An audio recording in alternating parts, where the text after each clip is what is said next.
兽神帝天，竟然是你！你怎知本座不能真身降临？情况很糟，多处经脉断裂，生命气息十分微弱。不痛，谢谢你。你以后别这么逞能了。这浩瀚天地之间，可是有无尽的天地元力可以吸收的。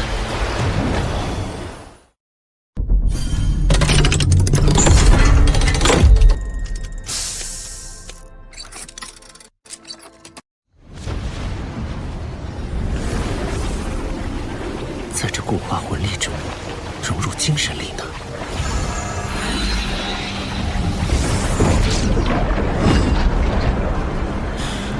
这魂力漏斗似乎出现了一种奇异磁场，而且已经开始影响到周围空间。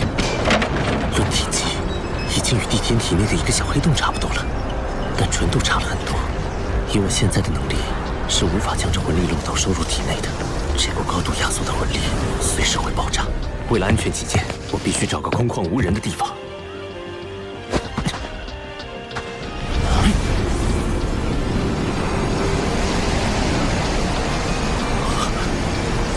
周围方圆数千平方米的天地元力都在朝着这里汇聚过来，太神奇了！这究竟是一种怎样的法则？有失控了，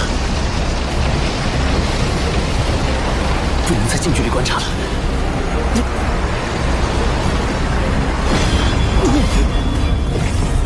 怎么回事？是敌袭吗？不知道，同学们还没消息。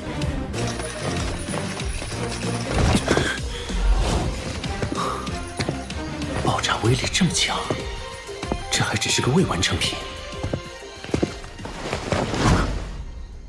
霍雨浩，你干什么去了？我去外面透透气。透个气要这么长时间？今天的夜色真美。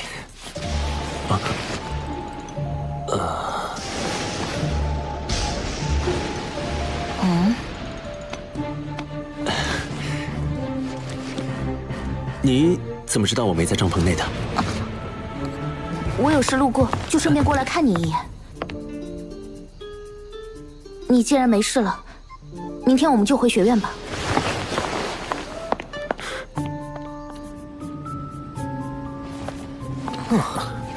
终于可以回到史莱克城了。诸位，史莱克的诸位，前线战事焦灼，元帅和99公主都抽不开身。但是元帅向陛下申请的赏赐，尤其霍小友的绝味册封已经在路上了，还请稍待几日。完成册封后，元帅会亲自设宴为诸位送行。我不需要任何赏赐。白虎公爵和皇帝陛下的好意，我心领了。大家青山不改，后会有期。啊？连爵位都不要吗？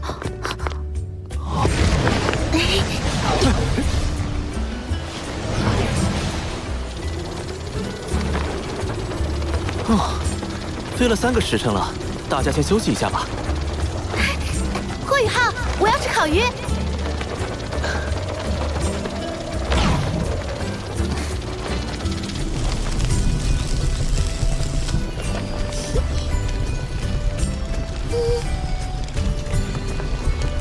他怎么心事重重的？烤鱼好了，大家可以吃了。我不饿，修炼完再吃。小师弟，你这么努力，还让不让我们活啊？好香啊！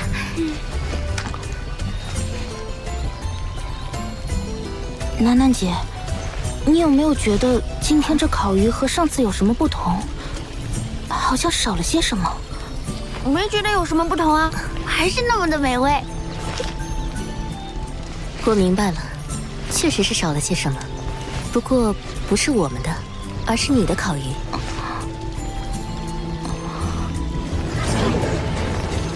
三师兄，你们先回唐门吧，我去趟海山阁，有事向玄老请教。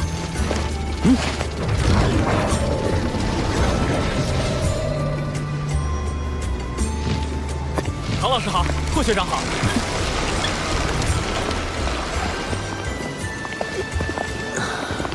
回回家的感觉真好。我要去玄老那里，在此别过。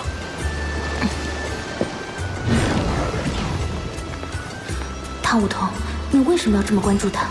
你不能再这样了。老师，我回来了。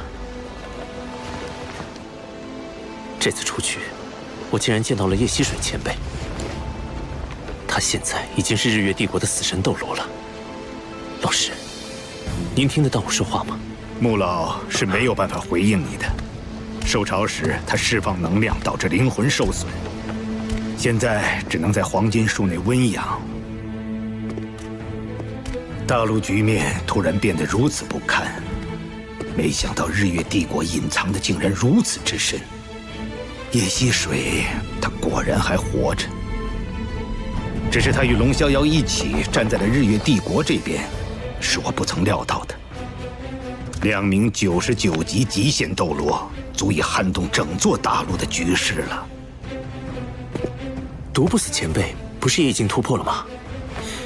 也许毒老怪在日月帝国的突袭中伤了本源，加上本体宗年轻一代损失殆尽，心气大跌，很难再与龙逍遥及叶溪水争锋了。天魂帝国经过这次偷袭，元气大伤，恐怕也再难有一战之力了。玄老，那我们能否召集一些隐士宗门一起对抗日月帝国呢？毕竟咱们原属斗罗大陆3国，如果被日月帝国侵占，他们也不会有什么好结果。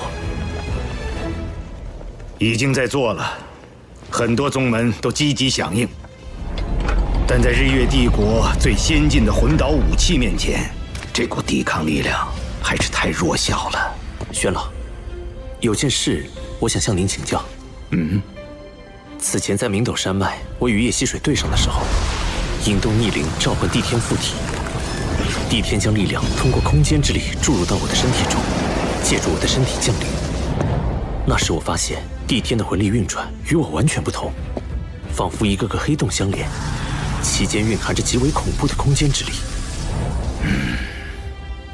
学院教授的知识止步于魂斗罗，到了封号斗罗后，魂力的变化没有讲过。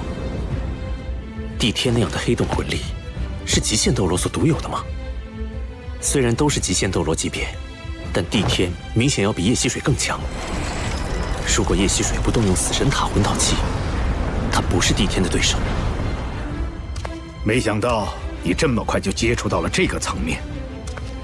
你的判断没错，魂师的魂力修炼到封号斗罗级别后，就会由原本的液态向固态转化。完成固态转化后，就会陷入修炼瓶颈。这个瓶颈对于绝大多数魂师来说都是很难逾越的。为什么？很简单，固态化的魂力是不能流动的，因此很多封号斗罗在完成魂力固化后，修为就再难寸进了。但是魂力固化又是冲击封号斗罗的基础，固化后的魂力会沉浸在丹田之中，名为魂核。魂核不断旋转，吸收外界魂力，供魂师使用。所以帝天之所以强大，就是因为他的魂核还能继续流动。思路没有问题，不过帝天的手段更为高超。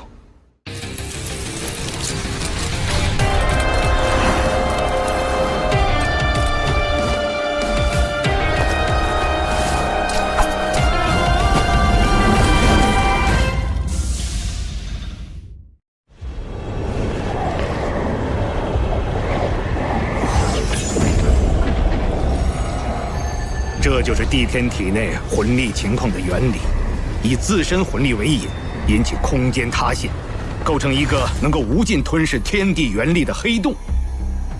这样的黑洞魂力需要强大的精神力进行控制，我只能维持一时，而帝天却能将其保持常态。这就是我与帝天的差距。保持常态？那帝天的精神力消耗岂非极其巨大？不是的，他凝聚了第二魂核，两大魂核相辅相成，形成了稳定的平衡。第二魂核，凡极限斗罗都凝聚了第二魂核。穆老、叶溪水、龙逍遥，包括独不死都是如此。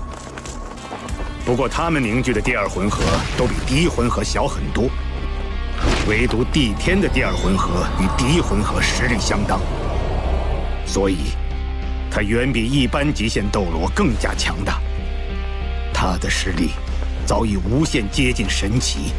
神奇！玉浩，你是双生武魂，成就极限斗罗要比我们容易很多。在你突破封号斗罗的时候，一定要争取同时成就双魂核。你的精神力远超同级别魂师，甚至可以媲美封号斗罗。届时，精神力就是你的第二魂核。玄老，那我要是在现阶段就成就魂核，会出现怎样的情况？那么你的修炼速度会大幅提升，因为魂核对天地元力的吸收速度是冥想修炼的数倍乃至数十倍。可是，当你达到90级的时候，冲击封号斗罗的难度也将会史无前例的高，因为第一魂核会对凝聚第二魂核形成巨大的吸扯力。这可是很多98级超级斗罗冲击99级极限斗罗时都感到束手无策的难题。玄老，我想试试。好，老夫亲自为你护法。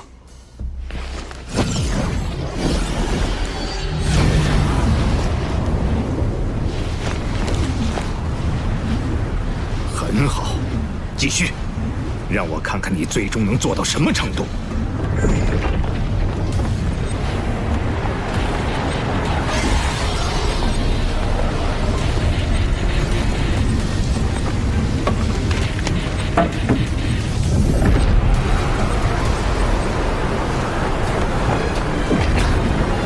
压缩，再压缩，旋转，再旋转。固态魂力已经超过我体内魂力总量的半数了。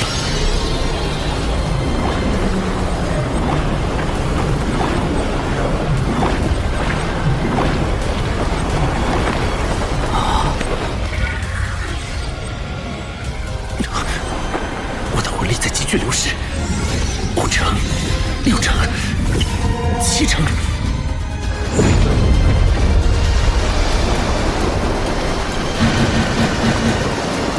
强烈的魂力波动，有人在冲击超级斗罗。魂力波动的核心在玄老房间，既然有玄老护法，应该不必担心。我们且在这里观察一阵。奇怪，那会是谁在冲击超级斗罗呢？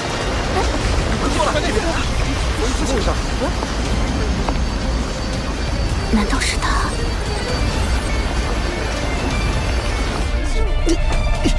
？8成，魂力被吞噬超过8成了。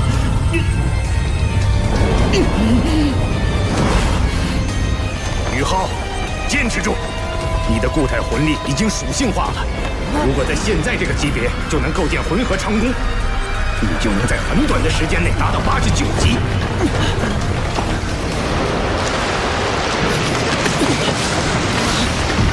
虽然冲击封号斗罗会很难，但这也是你的机缘，坚持住！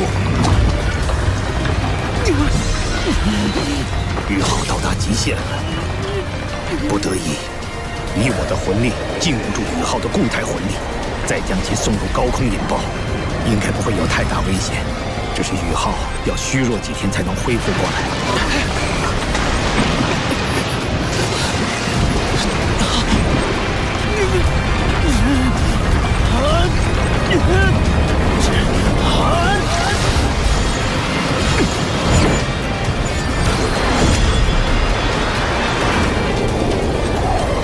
那是什么？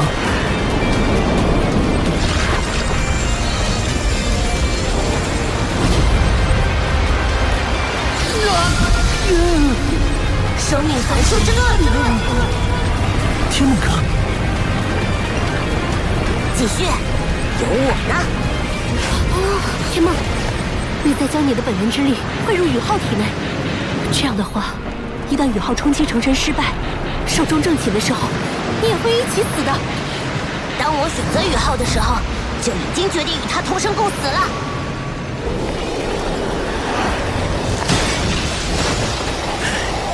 宇浩此时的魂力与精神力都已逼近极限，但我更不能在这个时候打断宇浩，否则他会受到极大的反噬。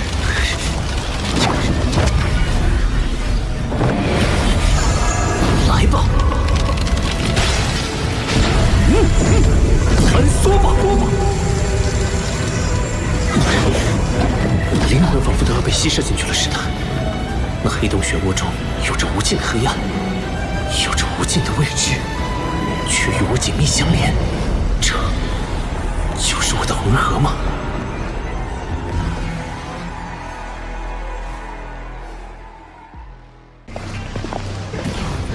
汤武桐，你为什么要这么关注他？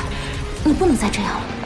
固化后的魂力会沉浸在丹田之中，名为魂核。玄老，我想试试。老夫亲自为你护法。继续，有我呢。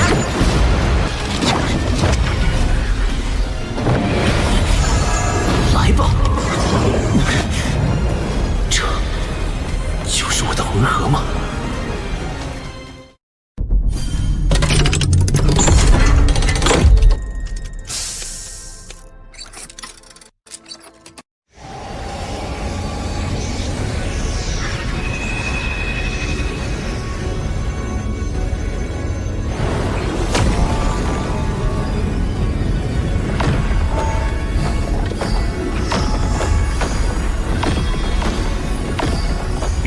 将第一魂核融合在精神之海，而不是丹田。很好，这样即使第二魂核就有了容身之处。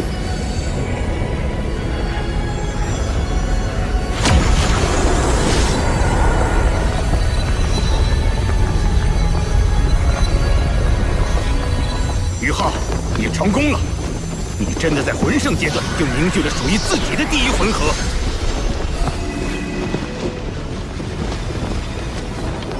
好好感悟，这份体悟是很多魂师究其一生都没有的机缘。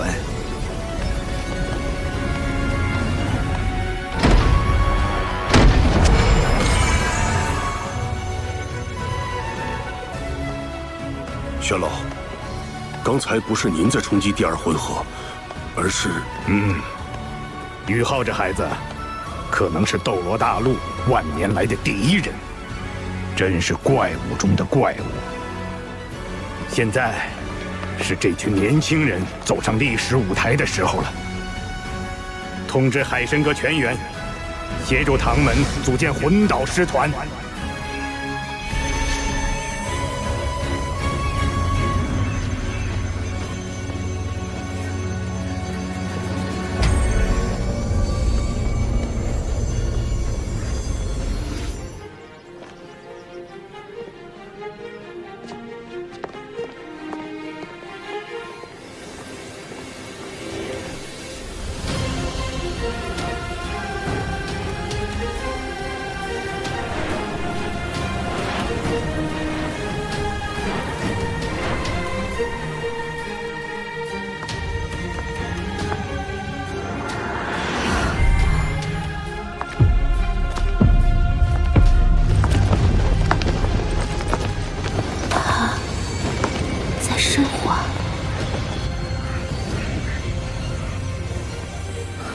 怎么回事？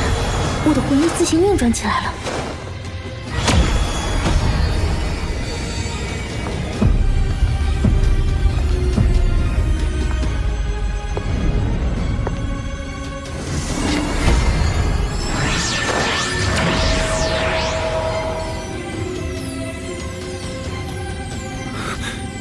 冬儿。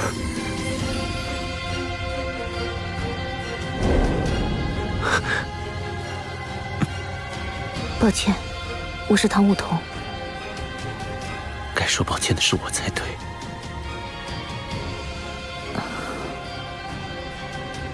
玄老让我来告诉你，醒来后就去唐门。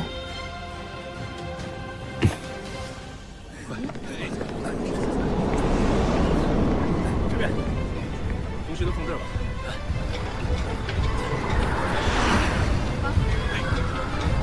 好，往下放。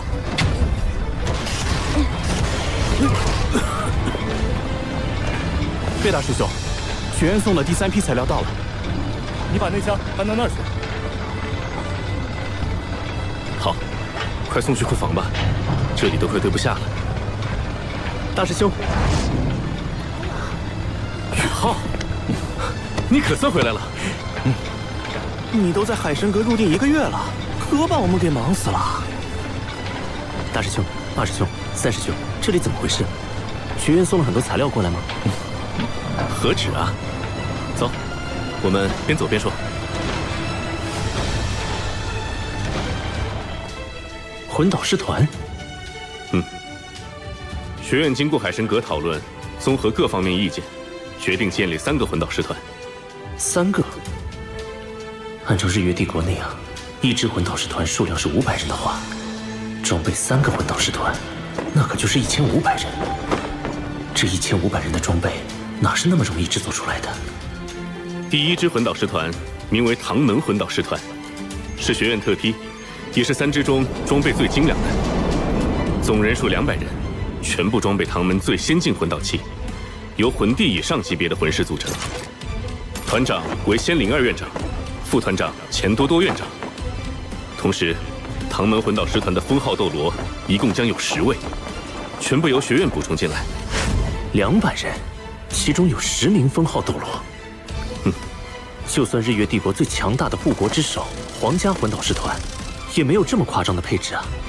我们唐门能满足这么高的魂导器需求吗？所以这支魂导师团全部由近战魂导师组成，所配备的魂导器全部以增强速度和攻击力为主。唯一的联动魂导器是群体防御。原来如此，这样确实能做到扬长补短。那么另外2支魂导师团，想必分别是以远程魂导器和定装魂导器为主了吧？不愧是小师弟，一点就通。另外2支魂导师团，一支名为重炮魂导师团，单纯配备唐门最先进诸葛神弩炮，共300门。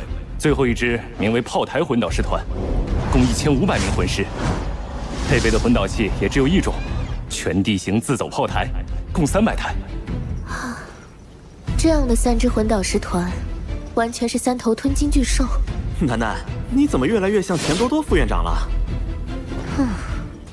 巨额的资金消耗暂且不提，要满足这3支魂导师团的魂导器配置，我们唐门的稀有金属恐怕还不够。虽然我们从日月帝国卷走了一批稀有金属，但品级最高的稀有金属仍然不足。不错，这也是我们着急叫你回来的原因。想到办法了。秋秋，霍雨浩，跟我走一趟吧。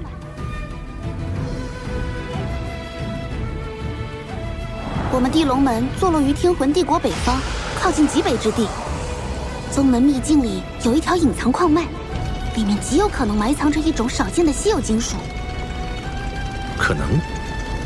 地龙门自己没有探测过吗？秘境那里温度极低，并且危险重重，就连妈妈这样的魂斗罗也无法深入。只有你这种拥有极致之兵武魂的魂师才有可能进入。我们地龙门既然选择加入唐门，这条矿脉自然也就送给唐门了。更何况，地龙门所在的龙城已经被日月帝国攻破占领，宗门内的资源不转移出来，迟早也会被日月帝国发觉侵占。快到了，龙城，地龙门的根基所在。妈妈在史莱克城正在闭关的关键时刻，所以就由我带你来了。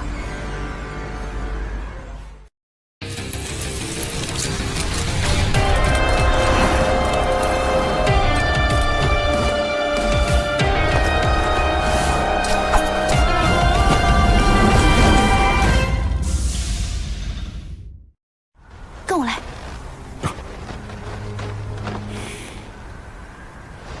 紫金无痛。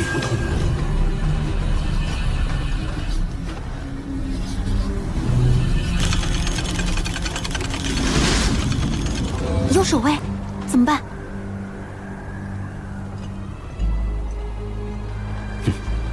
我想到京城的办法了。萤火之光。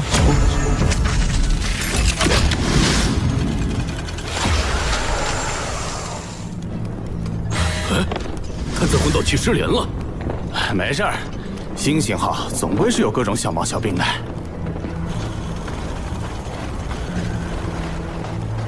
到换班时间了，他俩人呢？开小差去了吧？这么冷的天，我也不想巡逻。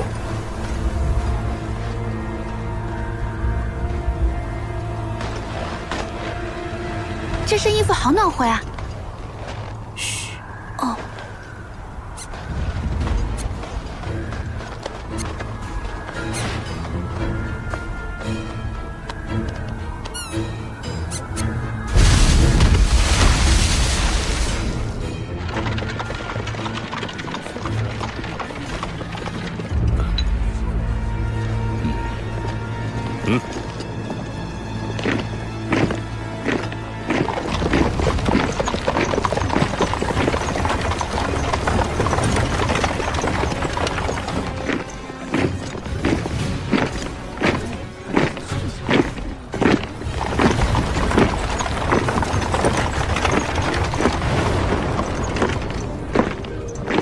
这座龙城看起来丝毫没有沦陷的感觉。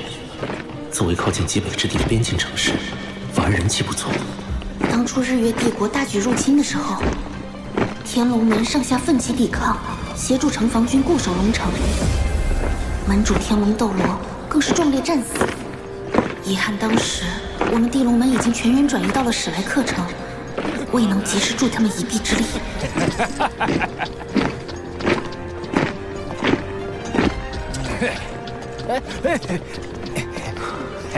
天龙门，玉天龙呢？大战之后不知所踪，希望还活着吧。这里就是城主府，那是日月商会的人。龙城城破之后，第一批进入城内的就是这批日月帝国的商人，他们带来了大量御寒物资和先进的魂导热能器，低价甚至免费发放。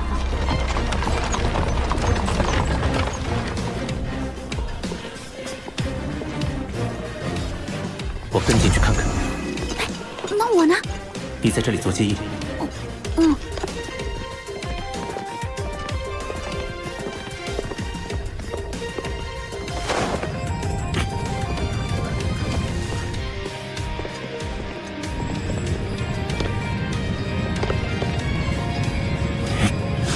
东西都送给他们，不要心疼。元帅说过，当他们适应了魂导器的生活后，就离不开我们。用不了几年，就能让整座城市的民众归心。科技渗透，确实是个不错的阳谋。这个神秘的元帅究竟是谁呢？就事论事，这样改善民生的举措，确实帮到了城内很多平民。你居然向着他们！这是历史上很多侵略者惯用的手法。把反抗者杀掉，掐灭敌对的声音，再用利益收买人心。很快，他们就只会听到一个声音：拥护。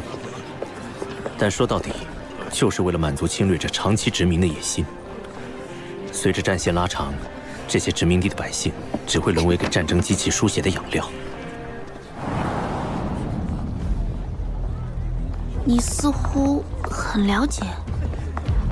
10000年前，斗罗大陆上曾发生过一模一样的事。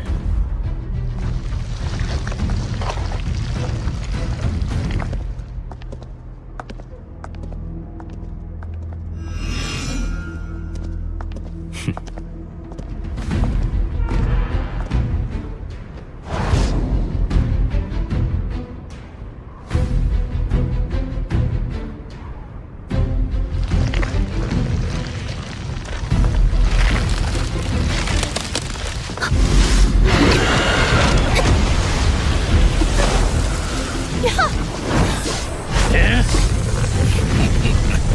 小丫头，终于等到你了。山蟒宗，果然是你们！宗主，请下地龙门少主献给日月帝国，我们山蟒宗就能坐稳龙城首席宗门的位置了。所以，龙城城破之日，天龙门上下浴血奋战之时，你们山莽宗却投靠了日月帝国。嘿嘿，少废话，拿下你，南水水这娘们儿肯定许全宗投降。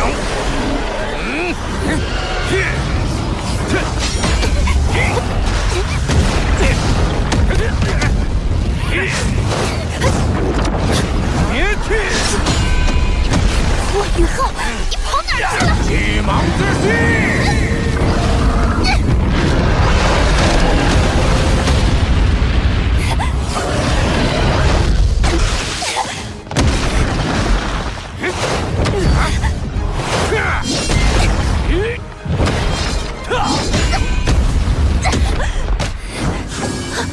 霍雨浩，你还不出来帮忙？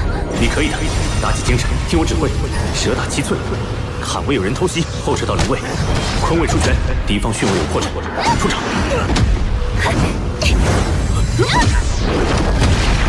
左手出掌，右手蓄力。逆捏之手。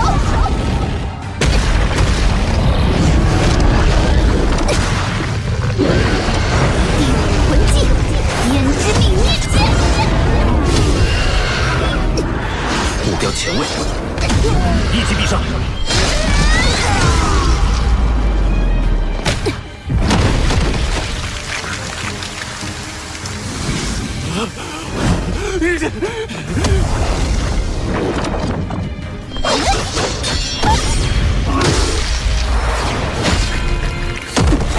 背主求荣的人渣，早就该死了。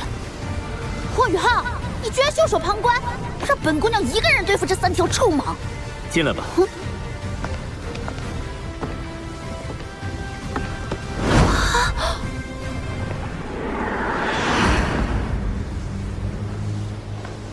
走吧。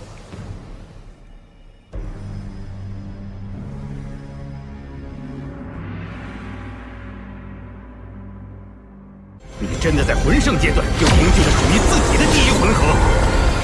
怎么回事？我的魂力自行运转起来了。这样的3支魂导师团，完全是3头吞金巨兽。我们地龙门既然选择加入唐门，这条矿脉自然也就送给唐门了。你可以的，打起精神，听我指挥，蛇打七寸，坎位有人偷袭。求荣的人渣，早就该死。走吧。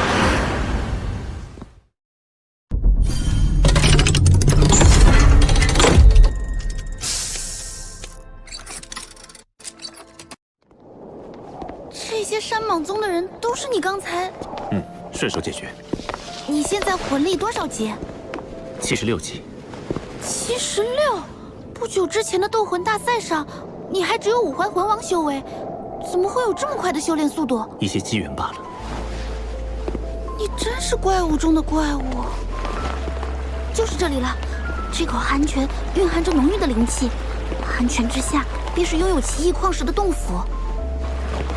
这水下似乎有什么在吸引着我。你下去吧，我在外面守着。虽然你有极致之冰，但也不要勉强。若是承受不住低温，就立即上来。好。果然灵气浓郁异常。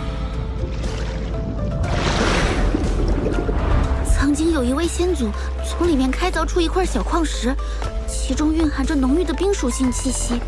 那矿石本身又呈现金属特性，所以先祖传承下来，一直认为在这洞府内部是一处矿脉，一处拥有着冰属性稀有金属的矿脉。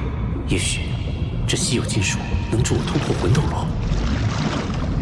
好一股纯净的冰属性天地元力，这里果然是一处宝地。冰皇护体，温度竟与冰火两仪眼的寒极冰泉相差无几，那里一定是这处寒泉的泉眼所在。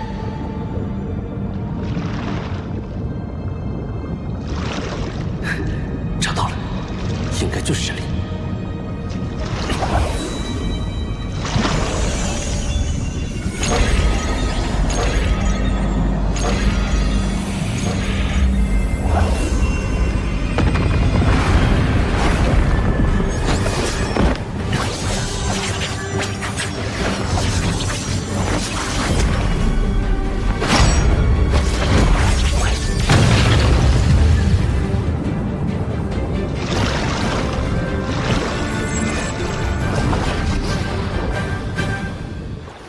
这座秘境送给你是正确的选择，也是天才中的天才。只有你能帮助地龙门重现往日辉煌。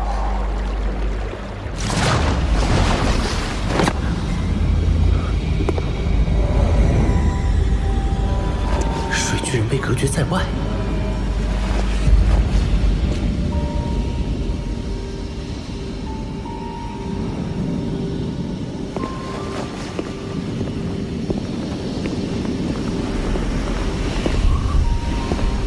好冷，我已经拥有极致之冰，怎么还会感到寒冷？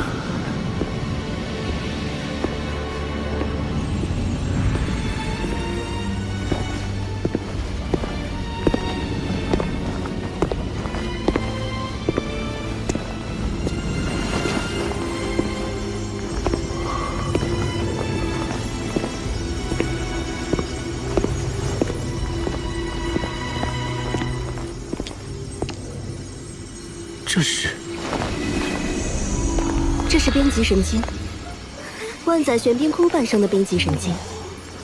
这么多的冰极神经，一定有万载玄冰窟存在。这对冰属性的魂师魂兽来说，都是可遇而不可求的宝物啊！冰极神经是什么？冰极神经是万载玄冰髓的半生金属。万载玄冰髓中的冰属性天地元力溢散出去，被周围矿脉中的金属矿藏吸收。矿藏属性改变，慢慢演化为冰极神经，是一种极为稀有的金属。稀有金属，既是最坚硬的，也是最柔韧的。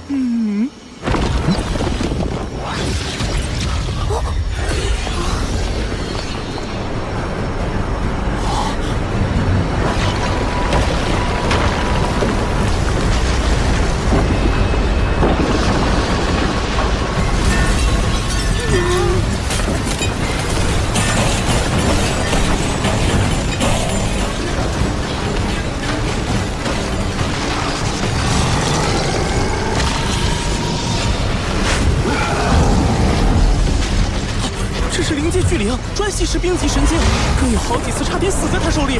对不住了，冰极神经，我可不准备让给你。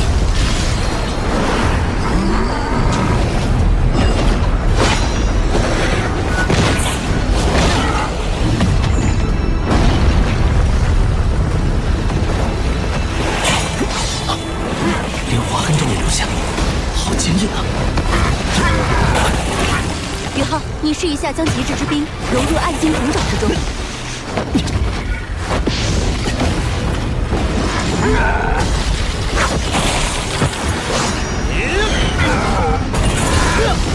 好神奇！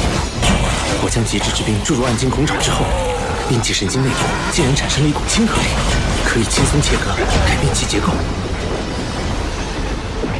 宇浩，不可大意。冰极神经之所以被称之为神经，就是因为它本身已经进化到了拥有一定生命力的境界。要想击败它，就必须压制它内部的核心能量。那我们就一起上，让他看看极致之冰的厉害。永动之域，八角万寿刺，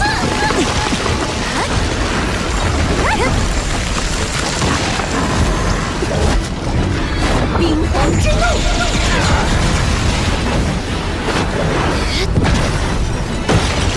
地寒天，雪舞耀阳，平放。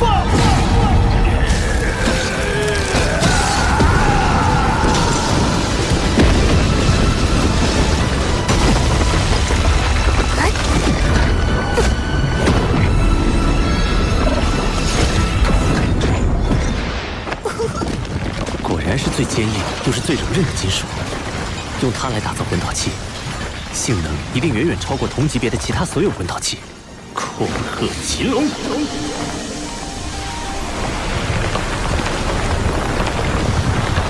此数量的冰极神经，可是一举解决了唐门魂导器欠缺原材料的难题。看来冰极神经已经被全部开采。好了，宇浩，你可别捡了芝麻丢了西瓜。这洞窟深处的万载玄冰髓才是更珍贵的天下至宝。这里的冰元素已经浓烈到了我无法吸收的程度。未经打磨的万载玄冰里面蕴含的天地元力可是非常狂乱的，一定要小心。前面的温度估计已经接近绝对零度了。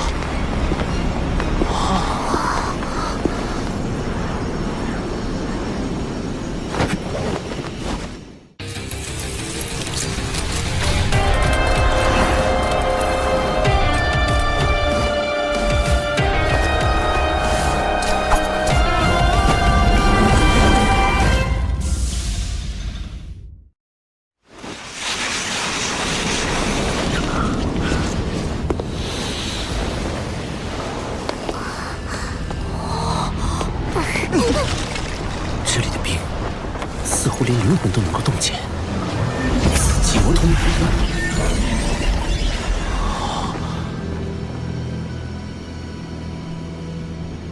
好漂亮，和冰极神经的极寒内敛不同，这里的寒意根本无法内敛，空气似乎都是粘稠的。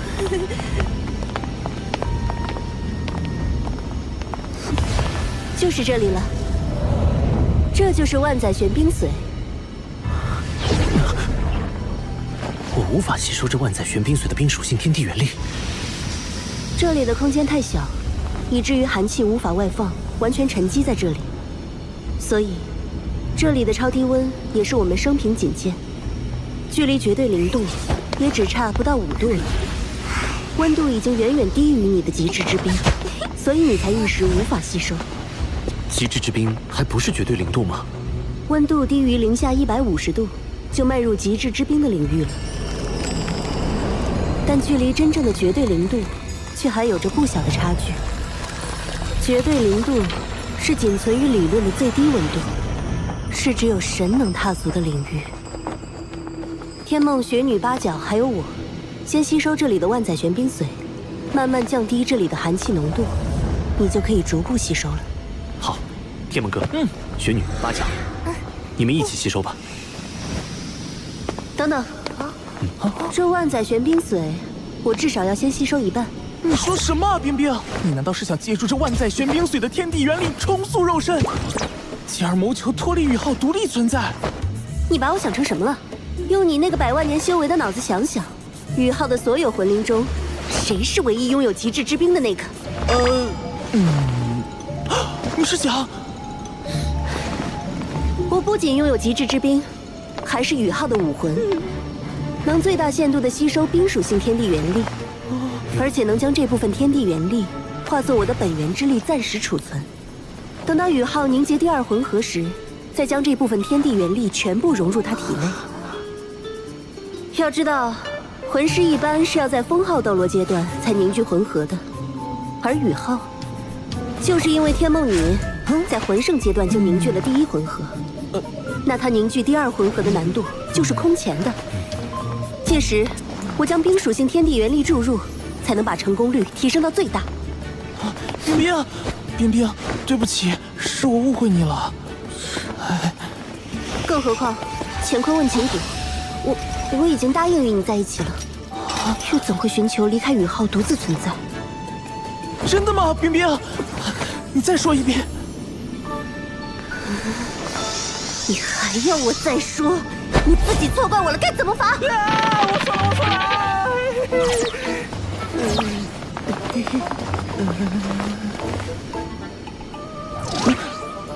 回头再跟你算账。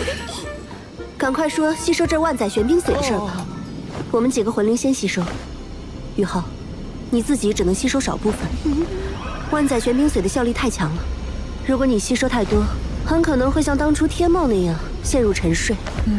要是睡上个1000年万年，那就一切都太晚了。好。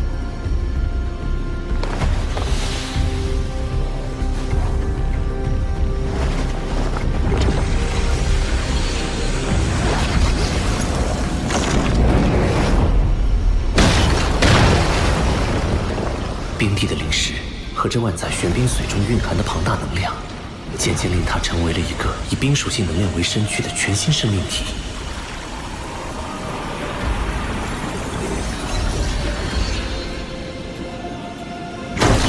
冰帝地吸收了9根，我可以了。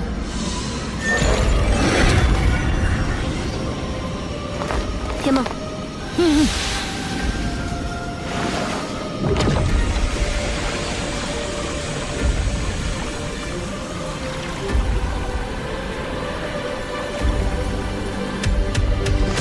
天梦阁吸收了3根。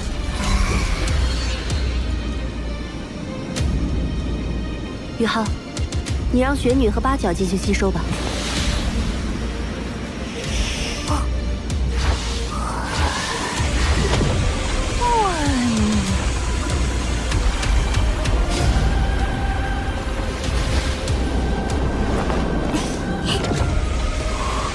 雪女吸收万载玄冰髓的速度比冰帝还要快，八角吸收了6根，雪女居然吸收了13根。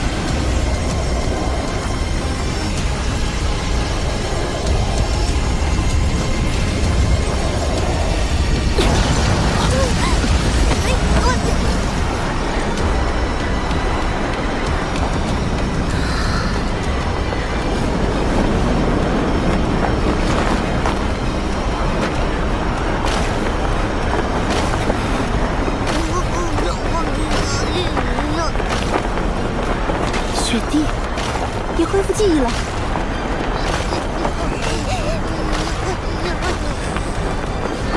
这些日子多谢照顾，爸爸。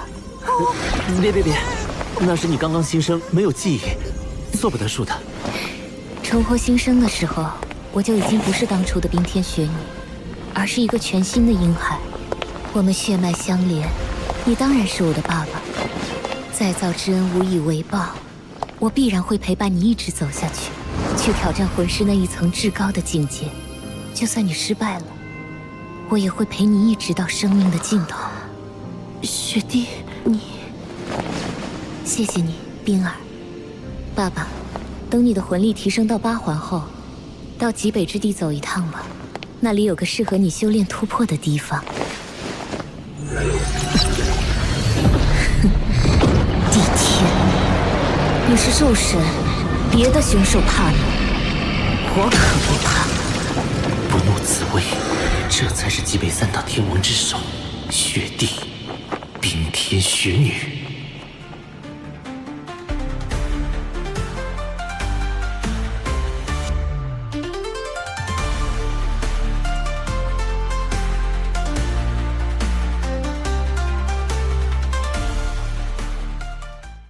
这水下似乎有什么在吸引着我。这是灵界巨灵，对不住，灵气神经，我可不准备让给你。学武耀阳，平影爆！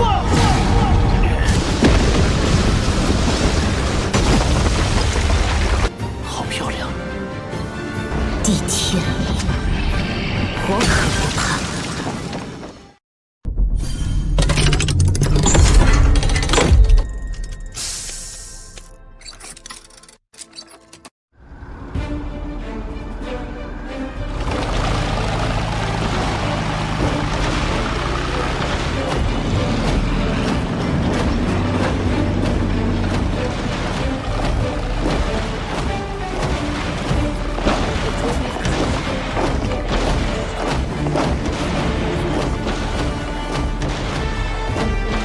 的是什么军团？好像是日月帝国的护国之首魂导师军团。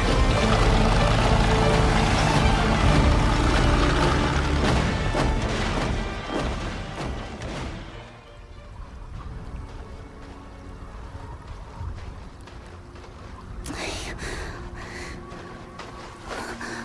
怎么还不出来？爸爸，我现在就教你控冰之法。我带你感受一下冰的世界。冰雪的基础都是水，水是万物之源，生命之源。水的力量无孔不入。这就是水，有水就有生命。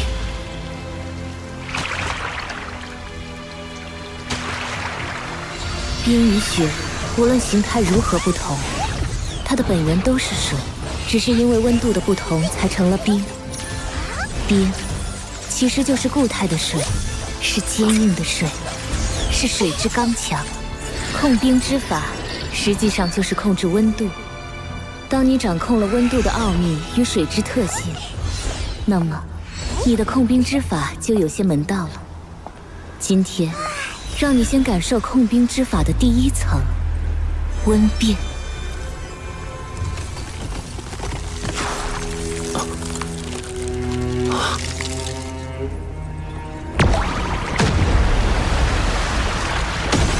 水凝结成冰，会释放大量的热能，而冰融化为水，则需要吸收大量的热。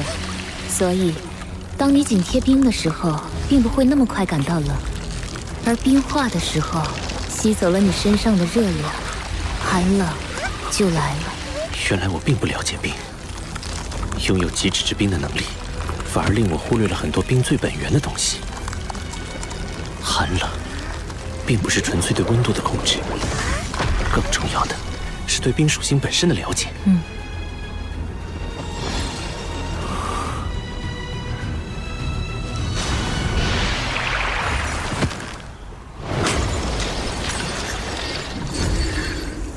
谢谢你，雪女。我对冰有了更深层次的领悟。希望这份明悟能在你凝聚第二魂核的时候有所帮助。这里温度已经回升不少，剩下的6根万载玄冰髓你都吸收了吧？好。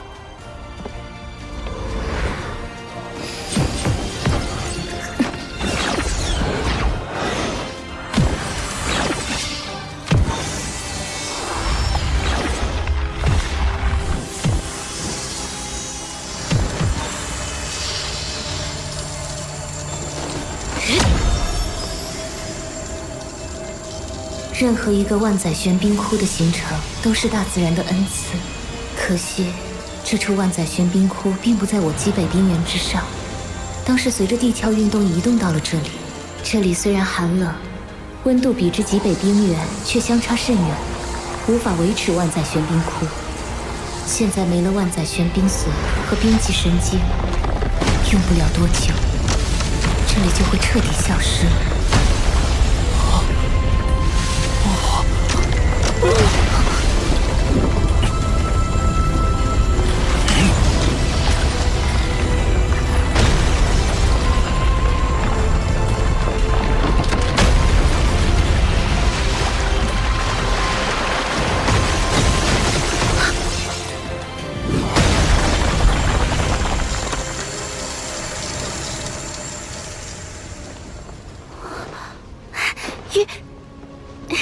霍师弟，秋秋，这处寒泉洞窟确实是一处宝地。我吸收里面的万载玄冰髓，实力有了很大进步，极致之冰变得更低更纯粹了，就连我自身的生命力也增强了不少。这是冰级神经，也是我在这处寒泉洞窟内找到的稀有金属。秋秋，你把他们带回唐门，玄老师和二师兄一定能打造出一批性能优越的魂导器。那你呢？在你下井的这段时间，日月帝国来了一支军队，就驻扎在龙城城外。龙城背靠极北之地，背后已经没有任何日月帝国的敌对国家和势力了。日月帝国这个时候派军队过来，到底图谋什么？具体还不清楚，我没敢靠得太近观察。不过，看着这军队军容十分严整，整体数量应该有2万人，并且配备了魂导师。秋秋，我们兵分2路，你去史莱克城送稀有金属，我去探查龙城外这支军队的真正目标。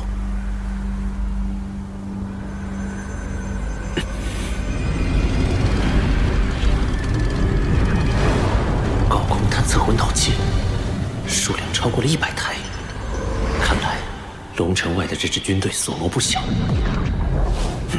这支军队十分可疑。我开始，这边，走。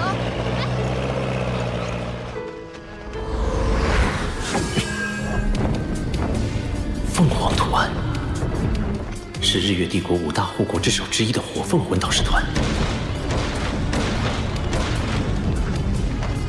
哪怕已经是晚饭时间，军中巡逻、侦察、斥候，也都是一丝不苟地在执行着任务。这支军队果然军容严整，综合素质恐怕可以与白虎公爵嫡系部队相媲美。没有布下防御魂导阵，也就是说，龙城只是中转站。他们的目的究竟是？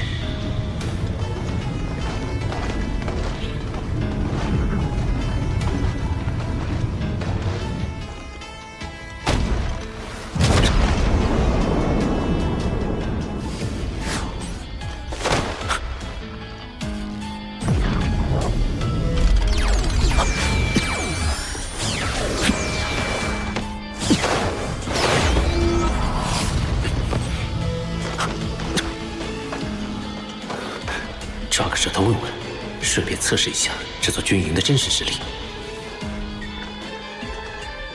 哎，看这里！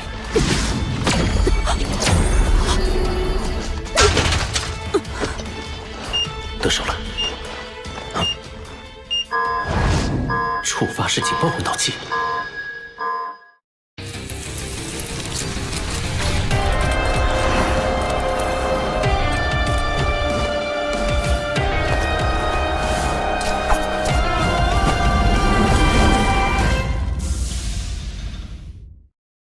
果然，这座军营实力不俗。在这边，我看到他了！不愧是护国之首，果然是强大的魂导师军团。学武骑兵域。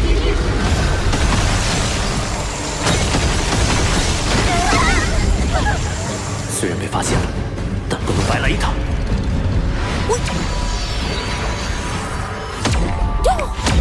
八角玄冰草魂骨技能，八角万象刺。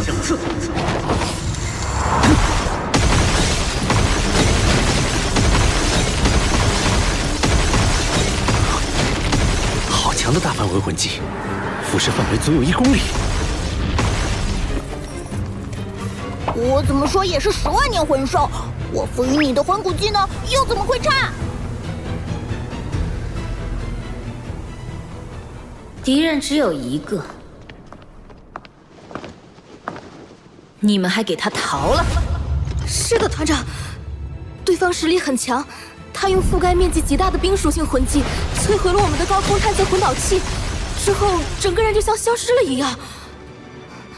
他似乎还会精神攻击，导致我们的魂导器在瞄准过程中出了偏差。冰属性，精神攻击。团长，我们现在……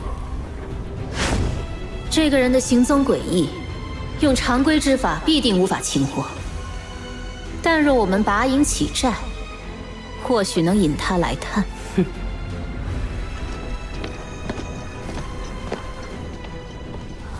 传令全军，拔营起寨！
大公峰，23号实验品存活超过72小时了。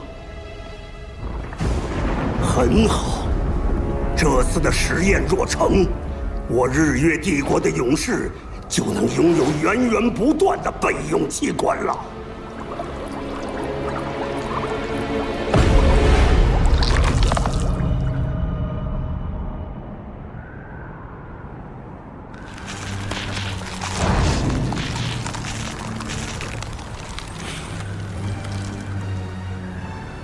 没有继续搜查，反而匆匆启程了。精神探测。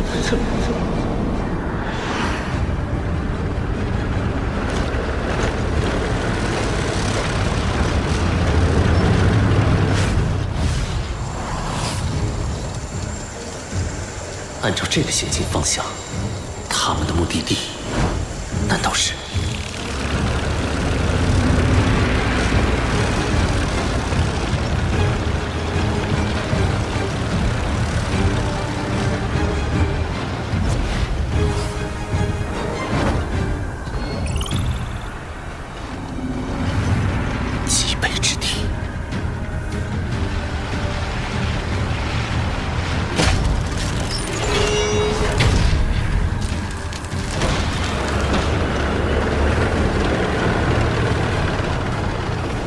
模拟。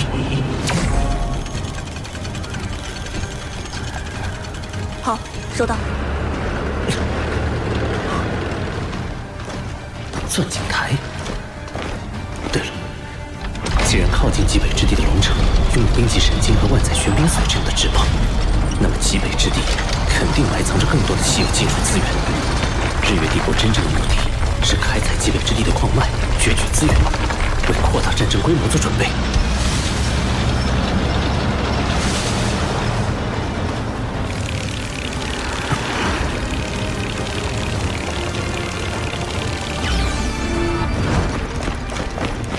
既然来了，就别急着走了吧。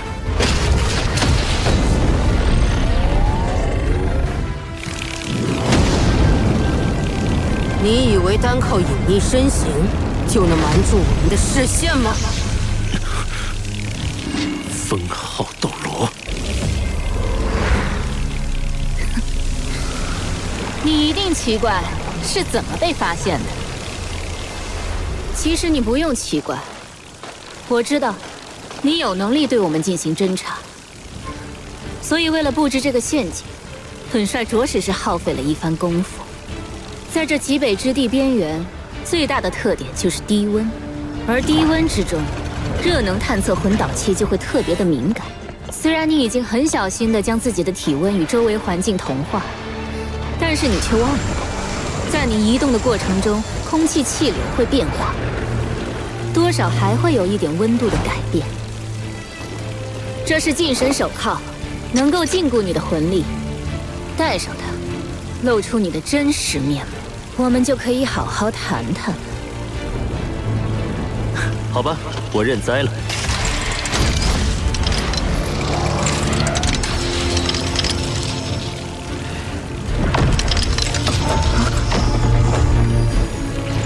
团长，是我。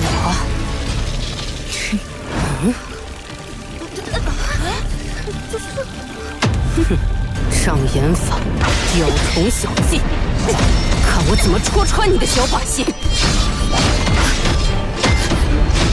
到底哪个是假的？